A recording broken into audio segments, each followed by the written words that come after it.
Why can't quantum states transition any way they want? In quantum mechanics, even the tiniest changes have big consequences. Today, we'll uncover how simple angular momentum commutators dictate which transitions are allowed. And as we see here, this is figure 11.9 from the book, which tells us the allowed decays for the first four Bohr energy levels in hydrogen. As you see, it's kind of crisscross and it looks chaotic, but there is a method to it. Let's see what our question has. So, this is 11.14 back in the section from the selection rules. And from this, we're tasked with, from the commutators of LZ, with the x, y, and z variables, so position vector. We know that the commutators take this form. I believe that was from equation 4.122, so back in chapter 4. And from these, we want to obtain the selection rules for delta M and equation 11.76, which is the summary statement. And then what we're given is a hint. We want to sandwich each of these commutators between two states, okay? Now this hint has been used over and over again in the book, so it's actually a pretty good hint anytime you see a commutator relation within the scope of quantum mechanics.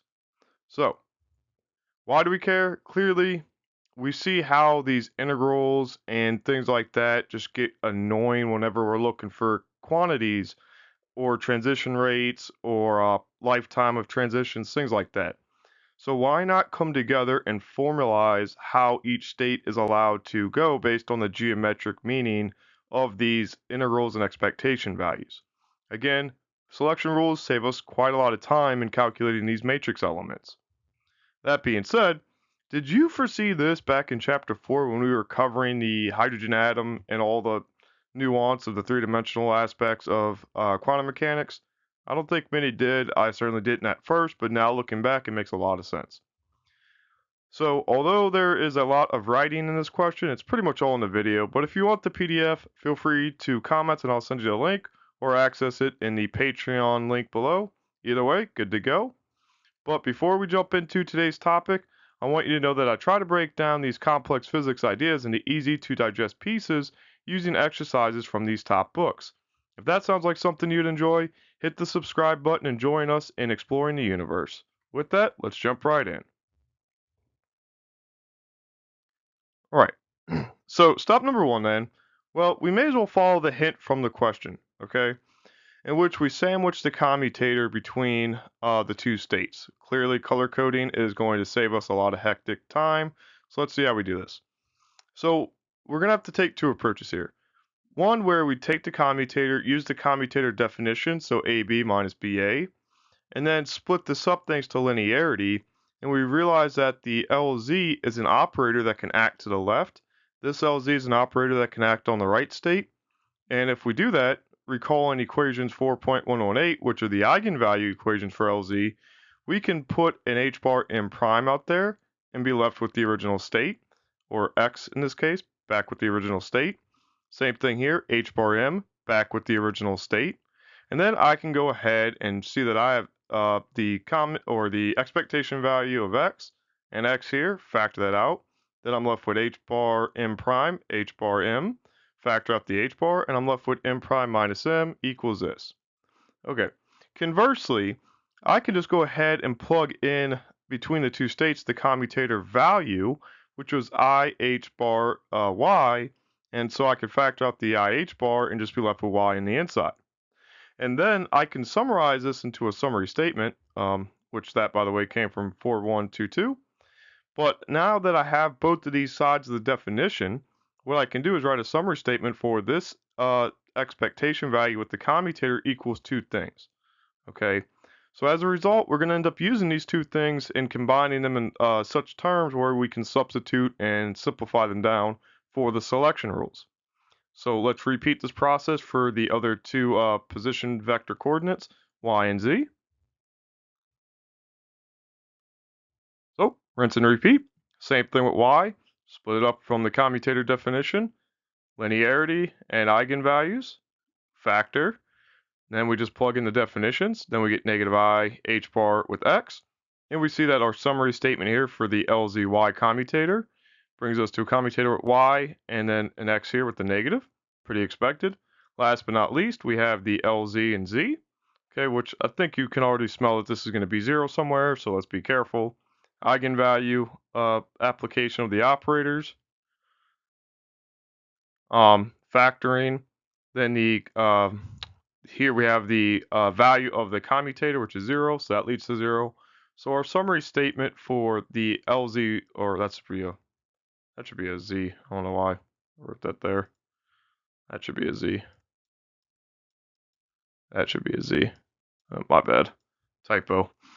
But nonetheless, what we see here that is with those two things, we can clean up this, and we see that for our first line for the summary of these results, we get the statement here for the LZX and then the commutator evaluation. So canceling the H bars makes that easy. Same thing for the LZY and then the LZZ summarized here. So cleaning this up then after we put it all together, summarizing these has been real easy, but what we see here is that we have something with X, something with Y from the first commutator, Y, X, second commutator, so these look like they're coupled in a weird way, and then Z, of course, always brings back the lowly 0. Not too bad there. Okay, so that brings us to our first checkpoint where we just found all the commutator relations between the two states, so we're good to go.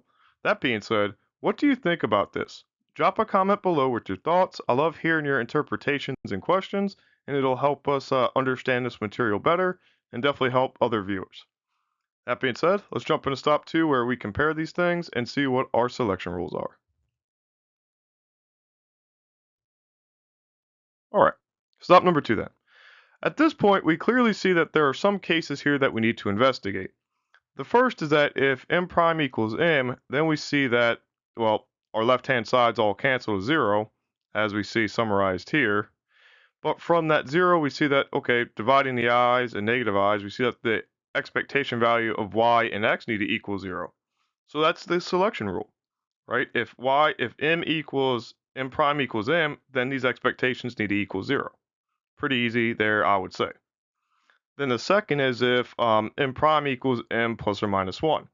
And although this is kind of given to us in the selection rules, we'll see where this statement comes from in just a second, but bear with us as we go through this. That being said, what we're trying to do here is cancel out the m's to where we just have it where it's a plus or minus of the original state. And then we see here that we plug it in, all the m values cancel, so now we can actually see what happens with x, y, y, x, and then the z here. Okay, so from there, what we observe is that we're just left with a plus or minus in front of everything.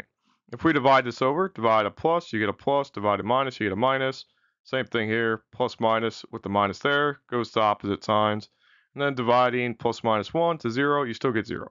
Okay, so either way, it seems like the z expectation is going to be 0, which is kind of what we saw back in 11.2 with the integrals. A lot of 0 things happening. That being said, we still have x is related to y and y is related to x from some complex number here, okay? So that is what we're going to have to figure out. And so for all other cases, then we observe that if we have the difference of m prime minus m acting on the x or multiplying the x expectation, then we have the y expectation comes from our first commutator, LZX. And if we multiply in m prime minus m to both sides, what we see here is that we get m prime minus m squared over here. But then we can switch the m prime minus m with the I here, and we see that we get m prime minus m with the y. But we know that this thing is also equal to the expectation with the negative I of x. So we can compare x to x from this. So that's a substitution with the two summary statements, and we can go ahead and clean this up. So that y expectation now goes to an x expectation, and we just have a negative I out front, but I times negative I leaves us with a 1, okay? So here now we can compare a direct 1-to-1. And this tells us that we're only equal if m prime minus m squared equals 1, or if the expectation is 0. And since m prime minus m squared equal 1, that's m prime minus 1 equal plus or minus 1, or minus m equals plus or minus 1. This gives us the second state that we observe where m prime has to be m plus or minus 1. That's where that thing came from when we set our second observation point. And we know the results for the m prime equals n plus or minus 1. So what this tells us is that the expectation of x has to be 0 for all other m prime. Okay, so this holds for the y component as well. You could go ahead and do the substitution on that side as well. Easy enough. And so what we say in our summary statement is that the selection rules that we have is for m prime equal m, then the expectation x and y equals 0. Okay, we showed that earlier. If m prime equals n plus or minus 1, then we have the relation here where we need to be plus or minus I, and that nl n prime l prime mz, that thing has to be 0. So this relation here is very useful to us. And then otherwise, we see that all three of them have to be 0. And these selection rules for m are very, very important to us and help saves us a lot of time in these matrix elements. Don't forget that we still have selection rules for L though. So we're not tasked with doing that here, but we can find it in a very similar manner. Okay.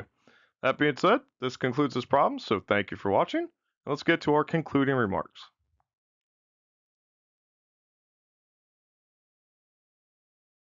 All right, so that was a fun exploration back into some old topics, especially from chapter 4, but we see, and chapter 6 at this rate, but we see that they are of key importance to us in understanding these transition rates, okay?